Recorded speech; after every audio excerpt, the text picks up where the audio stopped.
Pick next question. Ano pong reaksyon natin sa nangyaring lindol sa... Sandali lamang po. Sandali lamang po. Ibabalik ko po sa inyo ang tanong. Nandoon po ba ang mga Duterte? Nandoon po ba ang mga Duterte sa lindol? Kung wala po, next question. Bakit po puro Duterte ang gusto niyong pag-usapan? Naku, teka lang po. Sandali po lamang. Hindi po tama ang tanong. Hindi po totoo yan. Ang sinasabi ko lamang po, next question. Di ba po, hindi naman kayo Marcos supporter? Kakamping po kayo, di ba? Feel na feel niyo po ba yung pwesto niyo ngayon? Sige po, himayin po natin ang inyong katanungan. Marcos supporter, kakamping, feel na feel. Kayo po, tatanungin ko po kayo. May Duterte po ba dyan sa inyong tanong? Hindi po ba't wala?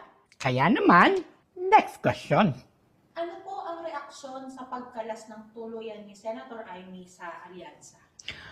Reaction. Ito. Yun po. Wala po bang statement? Kung gusto po natin ng sagot, may kulang po sa inyong tanong. Okay po. Ano po ang reaksyon sa pagkalas ni Senator Amy sa alyansa? Indikasyon po ba ito na pinagtatanggol niya ang mga Duterte? Yun! Duterte! Sa pagtatanggol niya po sa mga Duterte, yan ay kita naman. Napakarami po. Napakarami pong inimbitahan sa Senado. Mga department secretaries po. Lahat taga-admin. Pero, bakit ganun? Bakit ang labo ng sagot nila? Di ba po? Unfair? Nandun silang lahat eh. Mga admin. Kitang-kita nyo po. Di ba? Unfair?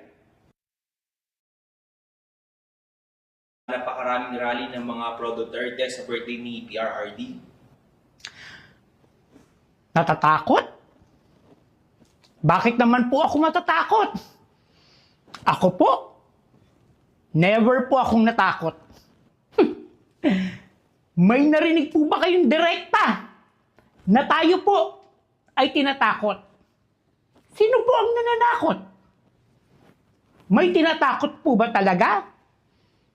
Pero never po tayong matatakot. Balitaan niyo po ako.